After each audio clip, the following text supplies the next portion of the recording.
Thank you so much. Am I audible? Yes, ma'am. Yes, ma'am. Okay. So great to see you all today on this session on forensic psychology. I know forensic psychology has been somewhere a very exciting field, or also a field wherein you are very curious about what exactly happens or what is it that is done by a psychologist for the criminal investigation. Now, to begin with, before I move to today's session, which is purely on forensic psychology, but what is important over here is also to understand the link between psychology and the forensic sciences, because as a forensic psychologist, our work is not just to deal with the behavioral aspect or the psychological aspects pertaining to the law, but also pertaining to forensic sciences in general. So, what I will be covering, obviously, I will be covering different aspects pertaining to maybe forensic sciences a bit. Then, also, what are the various roles that a psychologist plays in the entire investigation process, as well as later on when the case is in the court for maybe for the evidential purpose or for any other purpose. So, to begin with, when we talk about forensic sciences, what happens is forensics originated from the Latin word forensis, which meant deliberations in the open court. So, whenever any application of physical or social sciences is to provide scientific evidence to the court of law, that would come under the purview of forensic science. So, if we talk about India, we normally say the burden of proof is on the prosecution. So, why the burden of proof is on prosecution? Because it is the responsibility of the government or the prosecution to prove that the person who has been arrested has committed this offense. So there are different types of evidences. There could be direct evidences, there could be indirect evidences, there could be circumstantial evidences, or there could be corroborative evidences. Evidences also could be in form of physical material. However, what is important for us is the evidence that we gather through the human being or the virtual mode, because when we talk about human beings, that is where our psychological aspects would come into picture. So when we look at the Indian courts, or what are the laws pertaining to it, so forensic psychologist opinion or forensic experts opinion are admissible under the section 45 of the Indian Evidence Act, and also section 293, which states that any scientific report by the government scientific expert may be considered as a evidence, and he or she may be summoned only if the court wants it to be summoned. Now, taking it a bit ahead, when we look at forensic sciences, we always look at lab, and probably all of y'all must have seen it, especially on Sony TV, either through CID, which ran for almost 16 years, wherein Dr. Salunke was the best known forensic scientist, and he has been performing lot of experiments and how they are able to, um, find out who's the perpetrator using forensic sciences. Obviously, what we see in on the television is going to be very different from what we really do in forensic labs. But yes, few things that we can learn is that scientific evidence, forensic sciences would help the scientific evidence to be linked to the actual incident that may have occurred, which is a crime. It can also help us to link the crime with the particular offender. It would help us to fix up a offense place. Where did the offense happened, or whether the offense place was different, and whether the body which has been found is in a different place. It would also give us some directions to understand what would be the motivation behind the crime that has happened. It would also help us to establish the fact which we can present to the court and the evidence cannot be denied.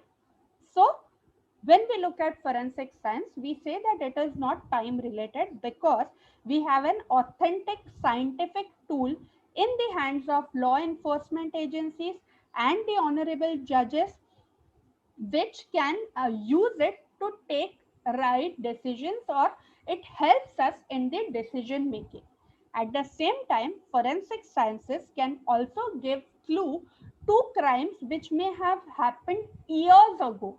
So some crimes which may have occurred years ago, maybe around 10 years, 15 years ago, could also can be solved using the forensic sciences techniques. So now what happens, or what are the various fields of forensic sciences?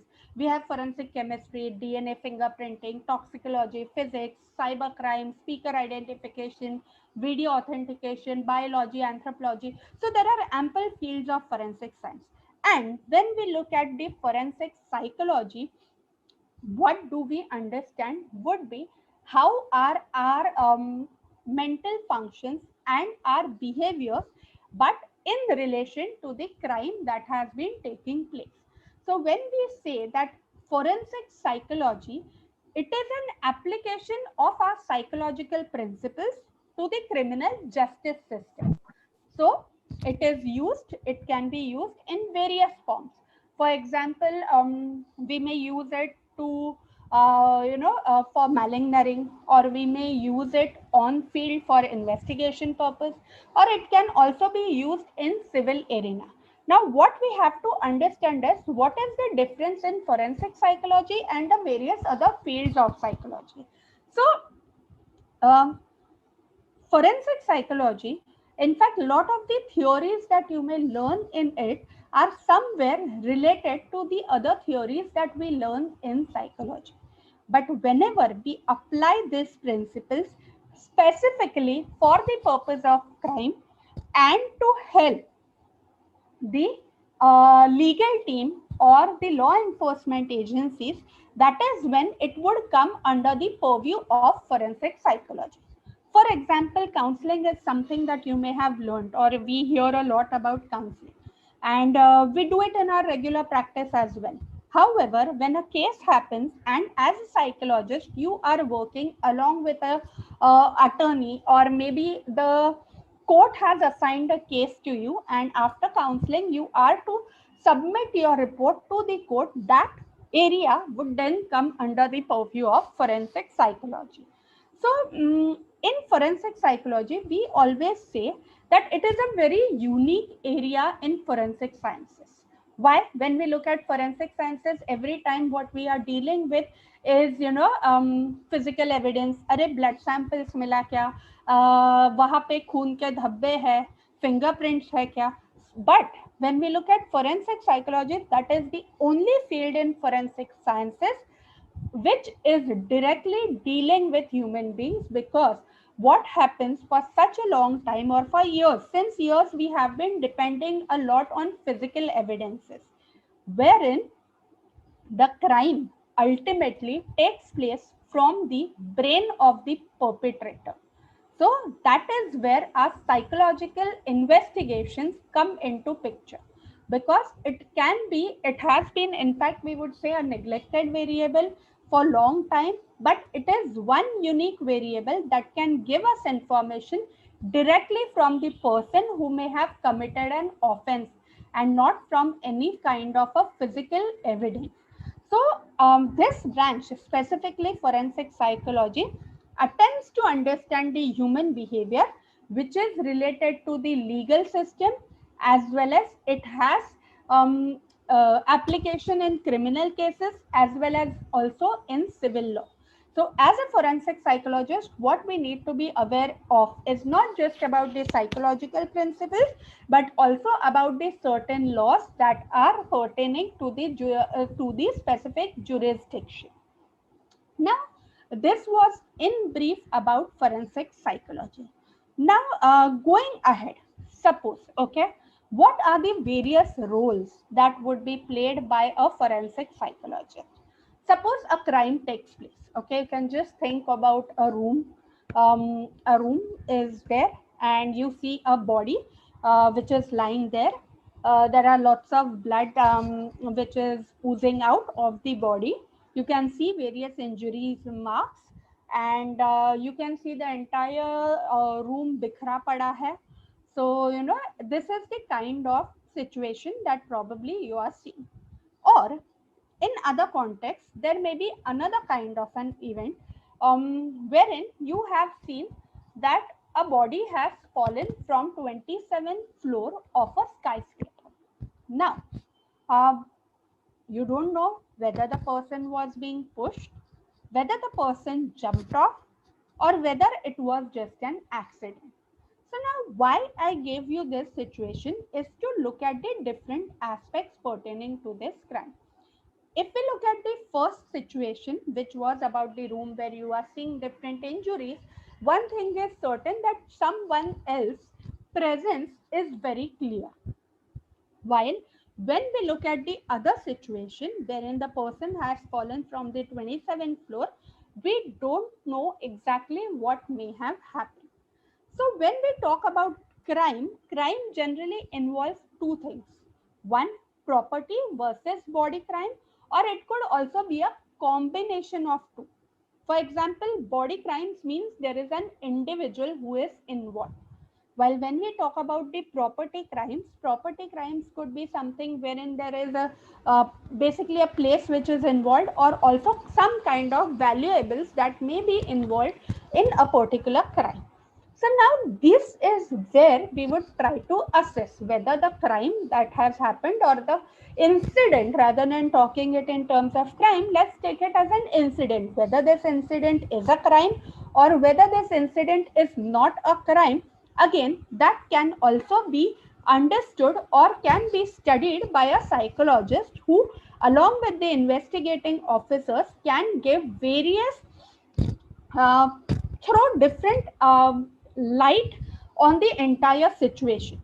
So what is one, if we are taking about the other kind of the situation, suppose we take this case about the person who has fallen from the 27th floor. Okay, now we don't know whether it's an accident, whether it is a suicide, or whether it's a murder. Okay, or a homicide. We are not sure about what exactly it is. So then what do we do? So as a psychologist, what I would perform at that particular time is a psychological autopsy.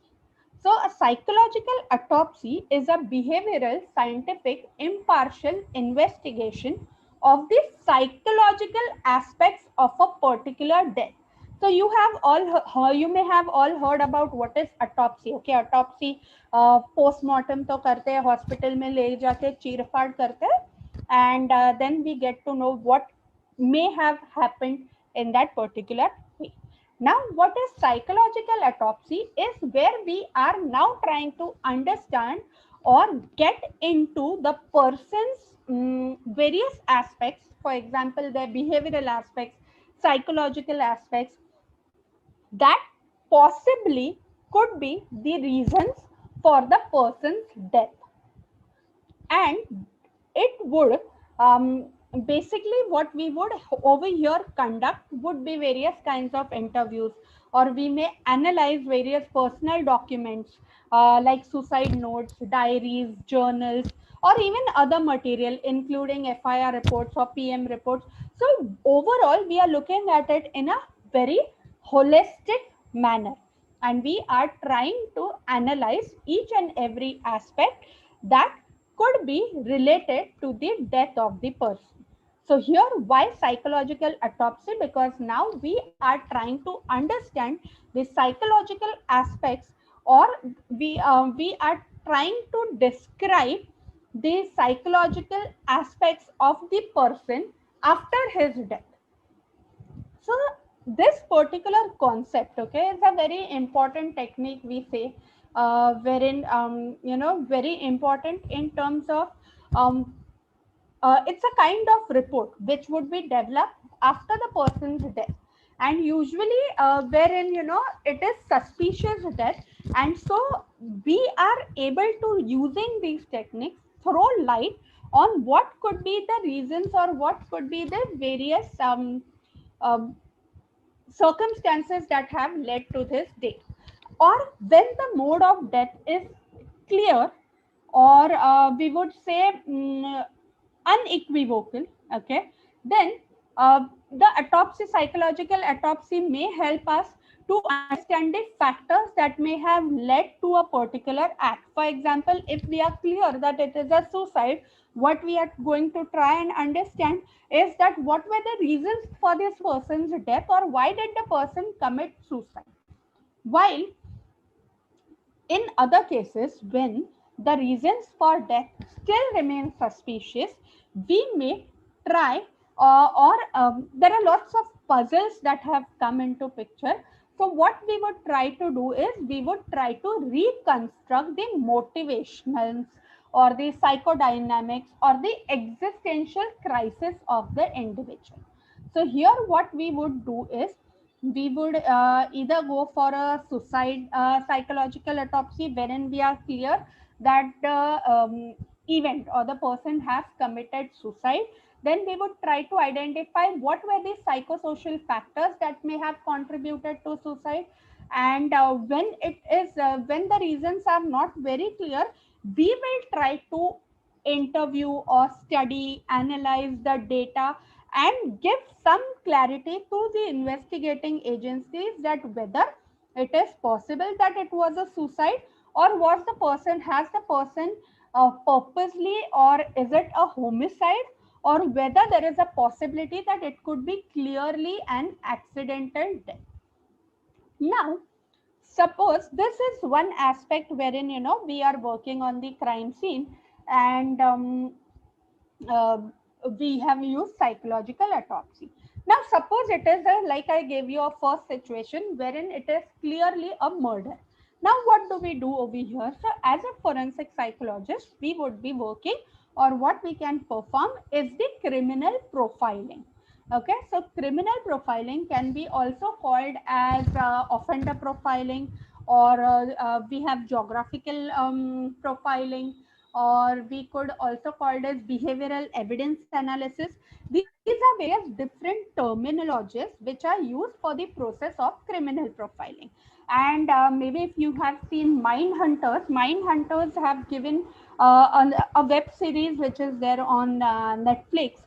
So it has given, how the entire process of criminal profiling started. So now somewhere we move from inductive profiling, or maybe we will go from deductive profiling. So we start from, general, wherein what is assumed that probably all criminals may share some common traits.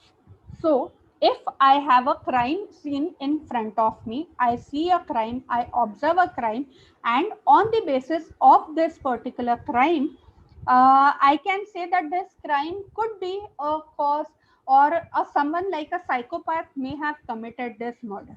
Now, how did I came to the conclusion that it is a work of a psychopath? So that's where we would have used different kinds of techniques like inductive profiling or deductive profiling. So to give an example, a few years ago, probably you may have seen cases of serial killing cases. So now how do we come to a conclusion that it is a work of the one person?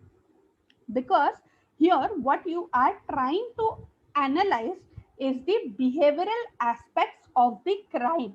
So every crime that happens, okay, lives behind certain behavioral traits, and as a psychologist what we are identifying are these behavioral traits. For example, what would have been the actions, motor actions that would have been performed by this offender, and these kind of actions are studied to pick up or to understand the link between all these different crimes. So we say that the person may have left behind a signature, okay, or a signature would be something that whenever I commit an offense, just like rather than offense, I have a form to fill, a bank form that I am trying to fill. Whenever I fill in my information, after I fill in my information, I sign on it, which means that I am kind of owning that it is me who has given all this information.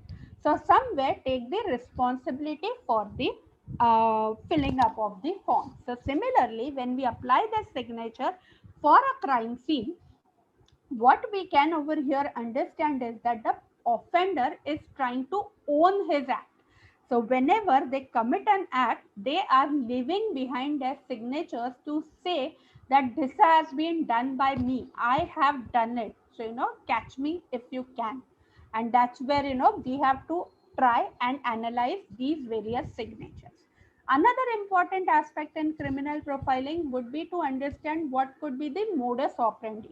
That is, what is the mode of operation of a particular offender.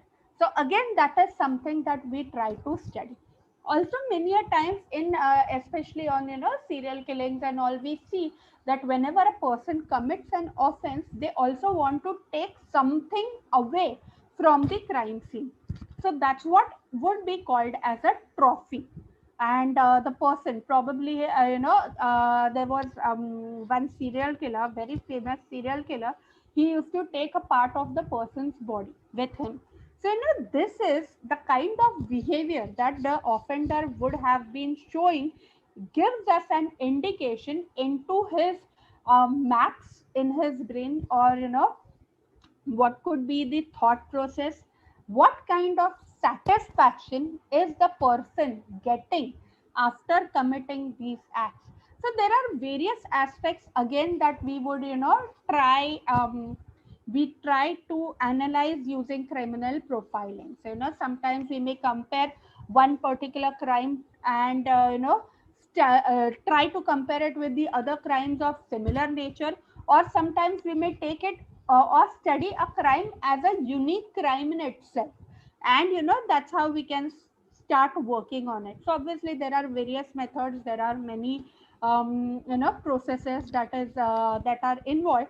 But in short, if we look at criminal profiling, a very interesting field, and also somewhere wherein the psychologist works very closely with the investigating officers and to reach the offender. And apart from that, there are also various important aspects that a psychologist or an investigative psychologist would highlight in terms of what would be the progress in the investigation, in terms of what are the important aspects of a crime scene that can be highlighted. You would also have a list of suspects. It's not that we may only have one person, okay. It's not that every case is the case of a serial killing. So individually also criminal profiling can be applied to individual cases as well. So then in those cases I have around 4 to 5 suspects. So now what would I have created a profile, and I am trying to match the likely characteristics of the offender, so that I am able to somewhere figure out whether amongst the suspects that I have, who could be the actual suspect. So then accordingly, we would also create a list that prioritizing the suspects, okay, which suspects could be taken or interviewed first, which suspects can be interviewed later.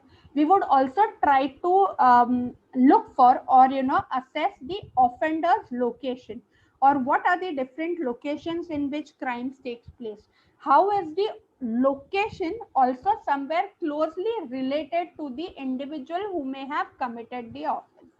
Apart from that, we also very closely study the victimology or the victim characteristics, in terms of what is it that the victim may have done, or why was this victim chosen to be the victim. I mean, what are the reasons why the person is a victim. So now that itself can again help us to reach to the perpetrator. So in terms of whether the person is known to the victim or unknown to the victim, whether the victim was a higher risk victim or a lower risk victim. So there are various aspects that we would study. Now after that, suppose I have done this psychological autopsy, I have done criminal profiling, and now I have my suspects ready, who are brought for investigation. So now there are various aspects where what we talk it in terms of, there would be various techniques that, or we say modern scientific tools of investigations that we may use. But before we move to that, we will directly start with the interviewing process. Now, psychological interviewing techniques are very important, especially investigative psychologists who works with witnesses or victims try to use, or interviewing is a very good tool to extract information from the person. So in UK especially, they have a peace approach, which is best considered to be the best practice in UK. For interviewing purpose, we also have cognitive interview, which is most commonly used, especially when we have to, interview a witness or a subject. So these are the interviews that we start with. Now, talking about it in Indian perspective, okay, so we have various techniques. Suppose the person has been, brought to a forensic lab. Now we can do psychological profiling. We do polygraph, which is also commonly known as lie detector, or we may do brain signature, brain electrical oscillation signature profiling, or narco analysis. Now, what is the process? I'll explain you all in short when the cases are brought to the lab. Okay, so suppose a case is referred to the lab. So it's a psychological evaluation process begins. So that's where we start with the interview with the investigating officer. We also, try to do the pre-test counseling, wherein you are trying to prepare the person to undergo the kind of test. You would provide them with the information pertaining to the test, and then we will move on to conduct the psychological profiling. So what is psychological profiling? It's not same as criminal profiling. Okay, psychological profiling is where we are doing it or dealing it directly with the person who's sitting in front of us. So wherein we are doing a holistic study of the person and his psychosocial background. So wherein we may use personal history interviews. So we have, how we collect history or family history. So this is again an in-depth history, a historical interview, wherein we are trying to understand the background that the person may be coming, or what are the kind of personality traits. We may also conduct a mini mental status examination, or use different kinds of psychological assessments tools, and also interview, but to get an understanding of what is the background that the person is coming from. Now, after we have done this, we in a way, we are not over here using any kind of, we are basically trying to assess whether the person is fit to undergo any kind of technique. So once this process is followed, we also interview the person in terms of the actual crime that has taken place, or what are the questions that the investigating officers may have asked us. And then we would take the person for, suppose, a technique like a polygraph. Now, what exactly is polygraph? Polygraph is basically what we talk is in terms of, it is a psychophysiological tool for investigation. So poly means many, and graph is the diagrammatic representation of the data. So basically what here we are measuring could be in changes in terms of, physiological responses, like we have blood pressure, we measure respiration, upper and lower. We also look for, sweat or electrodermal activity. Now, polygraph tests are also used for, credibility, and they are mainly psychophysical in nature. Now, what happens? Okay, in fact, since years, okay, or we would say, everyone wants to know, right from our parents to maybe even law or to society, everyone wants to find out whether or how good or how truthful or how honest we are or dishonest. So if we look at it, years ago there were various techniques that were used, but obviously, for example, ordeal by fire, or no, we used to there are other techniques as well, or you may have also learned in different stories like Akbar Birbal ke stories. Maybe you may have seen how Birbal used to use these various situations or give situations and try to um, find out who is the person who's lying or who may have committed an offense. So it was assumed that when a person commits a crime, they feel guilty about the act that they have performed. And because they feel guilty, there would be physiological changes that occurs in their body, and that is the reason why they may have been, that's where the changes are seen in the physiology. But if we try to apply it to the current situation, wherein most of the crimes that we see are planned crimes, okay, wherein you see that there are all these actions were planned and the person does not feel guilty for what they have done. So then how do you probably use a polygraph in such situation? So that's where we have to understand the brain mechanisms related to it. So what happens is in our brain there are various parts of our brains which are related or which exercise control for the decision making and other aspects. In fact, in neuropsychology, that's what we learn a lot. So one important part is the anterior cingulate cortex, which exerts a supervisory control for our actions. How does it do? It looks for advantages and disadvantages. And that helps us resolve conflicts by choosing the best option available in this situation. So what happens is physiological changes would take place when the person is caught in a conflict. Do I need to tell the truth or should I escape from this situation? And that's where the response conflict would take place. And this is what we are trying to find out through the polygraph. Now, polygraph is not just, we are measuring their physiological, but what is very important is also the kind of questioning techniques that we used. Okay.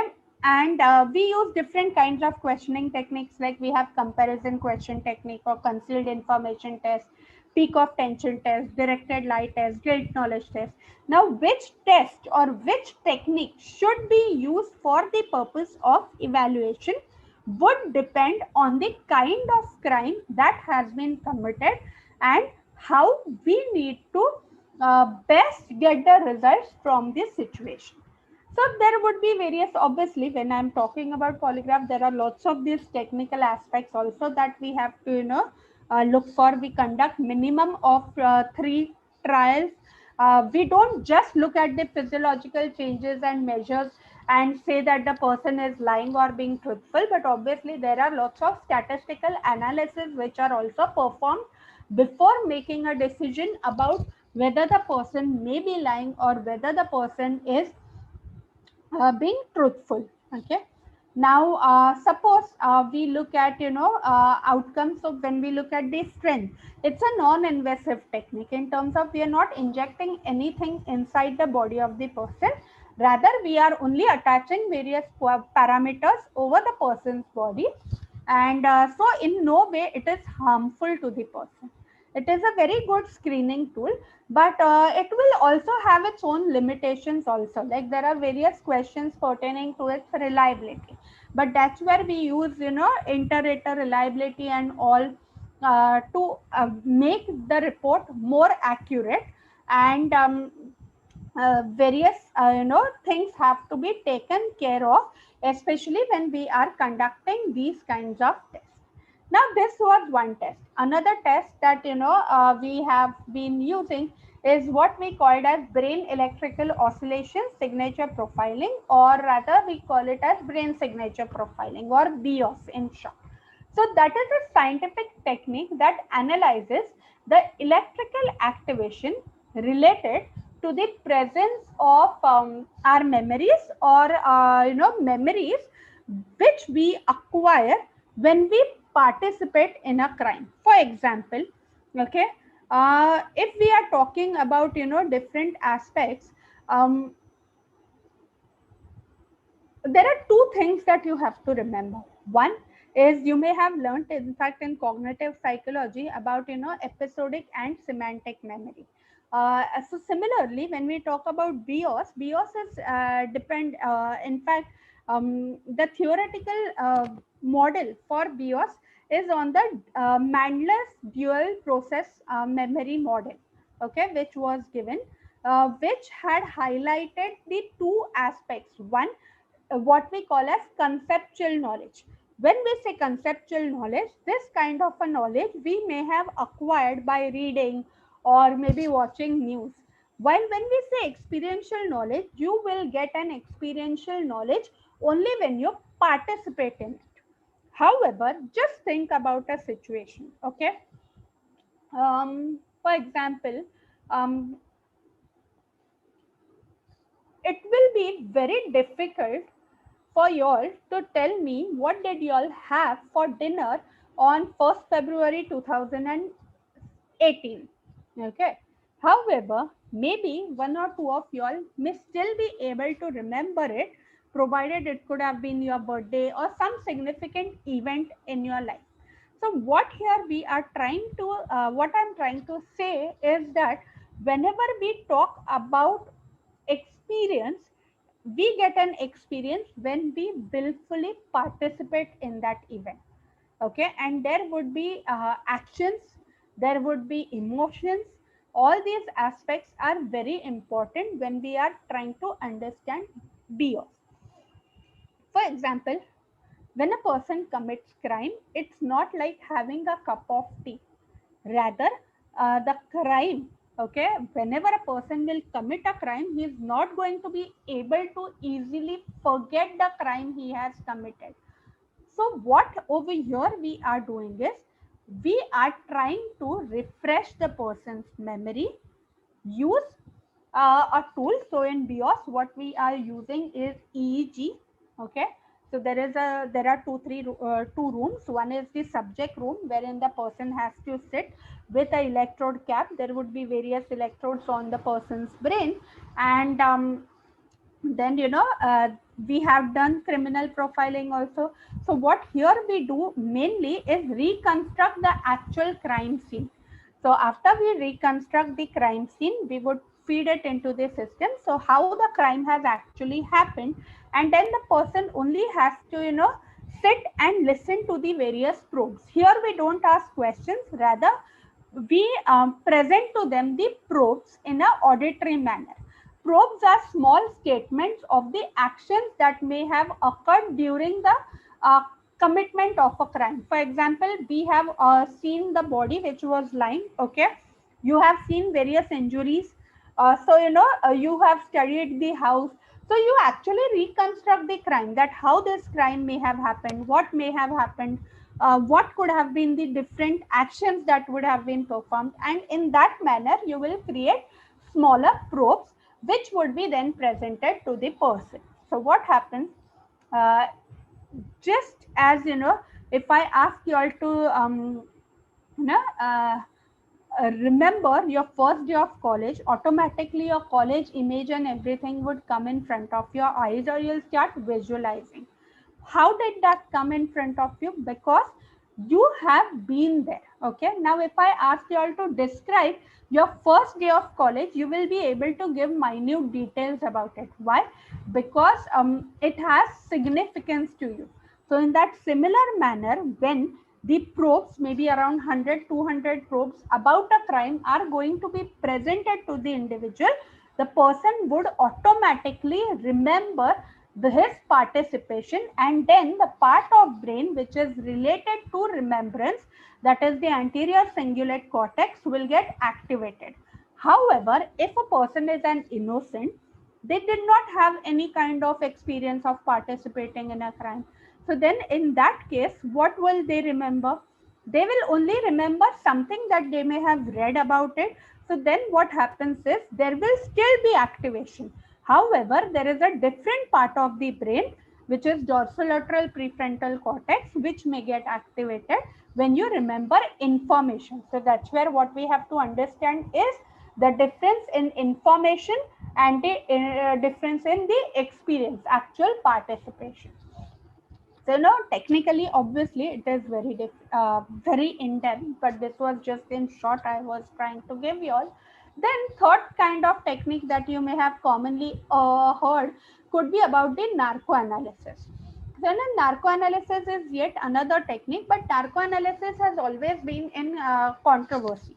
Rather because polygraph and BIOS have been non-invasive. However, narco-analysis is an invasive technique wherein a drug would be injected in the person's body, and then the person would be taken to a semi-conscious state, uh, wherein there would be an interview taken pertaining to his suspicion about the crime. So there, whether he has done it or whether he has not, we will try to extract more information.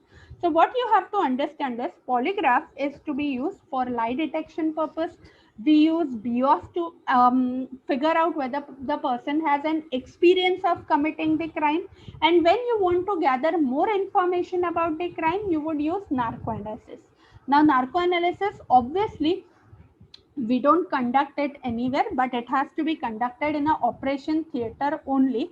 It's an entire team of people who work, so forensic psychologist, a psychiatrist, anesthetist, general physician and cardiologist would be there in the hospital, so in case of emergency, but supportive staff, everyone would be there together.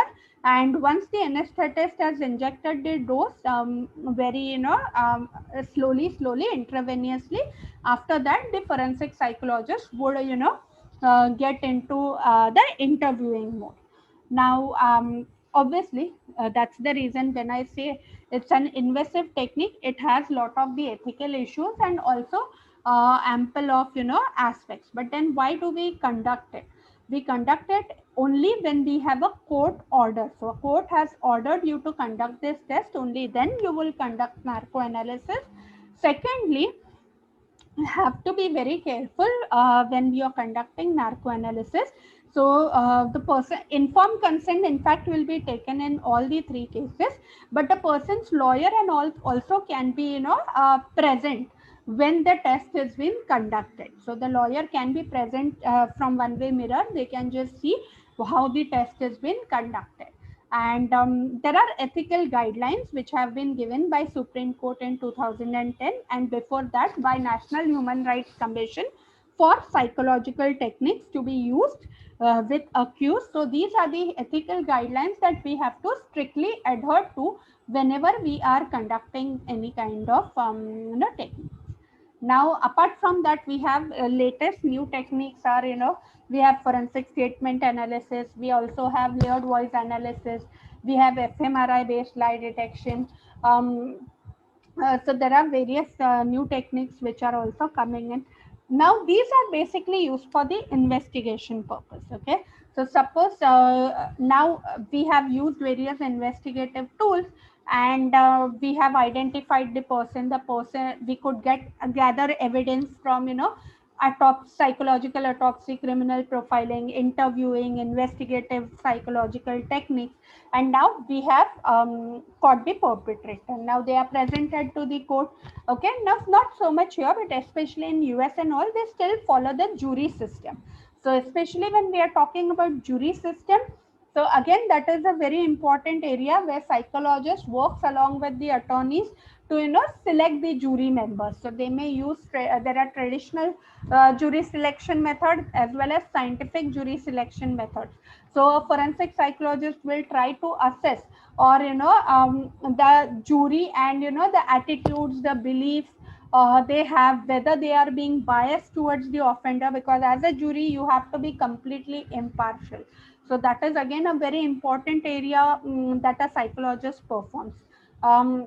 Now you have a jury, suppose. Okay, now when the court a person is taken to the court, and now the trial begins. Okay, as a psychologist, there are various other areas of also services that you would perform, especially after the beginning of a trial. For example, or even in investigation, one area which I forgot to highlight is about eyewitness testimony. So as a psychologist, you would also help the investigating agencies to get the best accurate testimony from an eyewitness, because there have been work by various cognitive psychologists like Elizabeth Loftus or by Hugo Munsterberg, who had highlighted what are the issues with eyewitnesses statements. And so, as a psychologist, we work a lot to get the best testimony from an eyewitness. So again, we would be presenting in the investigation as well as during the court. Now, apart from that, there are other areas, specific areas which come specifically in clinical forensics. Okay, like criminal responsibility. So to assess whether the person, when the person committed a crime, uh, uh, was the person or is the person capable to assume responsibility for his or her actions, okay, or whether the person who has committed an offense has any kind of a suffering from any kind of a psychological disorder. So again, that would be the area wherein you would there are various tests which you would use to figure out whether the person is capable of taking the responsibility. You'll also try psychologists also play a very important role in competency to stand trial, wherein we try to assess an individual's capacity to understand the legal proceedings. Or you may have seen in movies and all कि judge ask the person कि क्या तुम्हें पता है क्या क्या होने वाला है, मतलब ये ट्रायल के वक्त what how अगर तुम हाँ बोलते हो तो उसके रिपरकशंस क्या होंगे. So there are these kinds of things that have to be explained. So as a psychologist, you would assess the individual's capacity to understand the legal proceedings. Then apart, you would also look at malingering, that is whether the person is faking any kind of a mental disorder. Okay, there was a very famous movie few years back, Divangi, which had Ajay Devgan, Akshay Khanna, and Urmila Matondkar, if I'm not mistaken. But basically, wherein they had highlighted how a person was malingering. In fact, recently, if I'm not mistaken, even there was a series of um, breathe into the shadows, wherein at the start they have shown where during the entry of Abhishek Bachchan, wherein as a psychiatrist he says that the person does not have any kind of a psychological disorder, rather they are faking it. So this is again a very important role that would be various assessments and all, which would be done by the forensic psychologist, clinical forensic psychologist. And there are other areas. I mean, if I go on, talking, I can talk about it for almost like 2-3 hours. Wherein there are so many areas, like we also have social issues on litigation, or forensic psychologist also plays lot of important roles when it comes to guardianship, or whether a person, okay, especially when we are talking about human trafficking and all, and a minor child has been rescued, so can the child be handed over again to the parents, or whether the parents themselves had forced the child into this kind of a situation, so whether there is any kind of a immediate danger if the child is sent back to. Then we would also look at risk assessments, also domestic violence. There are various areas, especially if we look at forensic psychology. It's a very vast field. And you know uh, so obviously, I mean, I'll now try to, because otherwise I'll keep on going, and so I'll try to stop over here. But this is basically in short about what is the kind of work that is being done by a forensic psychologist throughout. So depends on how the court highlights, or in courts they would assign you a specific job, so then you are supposed to perform whatever you have been instructed by the court. Otherwise it may also be considered as contempt to court. Now talking about so this was in brief, I would say, obviously not in detail, but in brief about what is the work done by forensic psychologists in India as well as abroad. I'll just take 1 minute last. There are various courses which have been, in fact, in India also, various universities are have started diploma courses or degrees also in forensic psychology. For example, National Forensic Science University have a course in, they have masters, MSc in forensic science, and also MPhil. Even there is Raksha Shakti University, which has MA criminology, and there are various other institutes also who give it as an elective. Okay, so it may not be complete specialization, but also as an elective it is offered to the students. And ultimately, like I said, forensic psychology has developed from all the other fields of psychology. So you have to look at it in the holistic perspective, and that's where I would like to stop. Thank you so much, ma'am. We have a few questions if you're willing to answer. Sure. Yeah. Okay. So one question is, between forensic psychology, criminal psychology, and law psychology, what is the difference and how are they related with criminal investigations? See, there are lots of times when there is a overlap. However, there are many a times when we have to understand the difference. Like I said, criminal psychology would be wherein we would more try to understand the psychosocial causes of a criminal behavior, or what could have been the reasons why the person has committed an offense. So we look at the various social, for example, we learn social learning theory and you apply it for the criminal behavior. Okay, so all, or even rehabilitation. So we would look at all these parts in criminal psychology. However, like I said, whenever a court, okay, as a psychologist, you have to stand in the court of law as an expert witness for the work you have done, and you have to submit that report in the court. You also would be questioned by the prosecution as well as by the defense, and in a way, you have to prove that you are an expert witness. Okay, so you're not a witness, but you are an expert witness, and you are helping courts to make the decision about the person. So that's where all those would come directly, where it has a direct legal implication, it would come under the forensics. Right. Okay, ma'am. The next question is criminal psychology inclined more towards desk work or practical involvement with the crime? It's more obviously practical involvement with the crime. I mean, desk work. I would say desk work is also equally important, because whenever we do any kind of work, we also have to document it properly. Only when I Right. would document it, would I be able to submit these documents in the court whenever I have been, asked for. So it's both, but obviously it's more of the work that you do on field and not into a sitting in a room and doing a work. We have to go a lot of times on field when we are working. Right. So, Vrinda asks how cultural differences makes an impact in forensic investigation, as this subject was started in US and a lot of research is done in western part of the world. But that's what, like the theories, if we try and understand, we also try to compare it, or we try to apply it in the Indian context. So same theory, for example, if we take malingering. Okay, if you're taking malingering as an area, though lot of work has been done in US or in UK to find out whether the person has is faking about a psychological disorder, but you would still use different, maybe not the same test, but the test which are suitable for the Indian population. So the reliability, validity of those tests would have been already established, and those tests you would again use for assessing whether the person is malingering.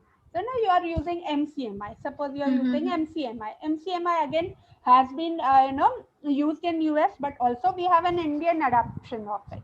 So you would, that's where the choice has to be. You have to be very careful about the assessment tools that you use, and that's what you learn through the training that you gain and the supervision. Right. Okay. So the last question is, to how much extent is polygraph test reliable, since the bodily reaction increases in breathing and sweating? Could it be also a result of anxiousness? So how reliable is polygraphy test? See, as a psychologist, okay, first of all, I have to assess. my client's comfortness with the test. Okay, so whenever we are taking a person for a polygraph test, we do ensure that the person is not very anxious. There is going to be some amount of anxiety which is normal. So but if the person is too anxious about a test, then at that time we don't conduct the test. We will give them another appointment.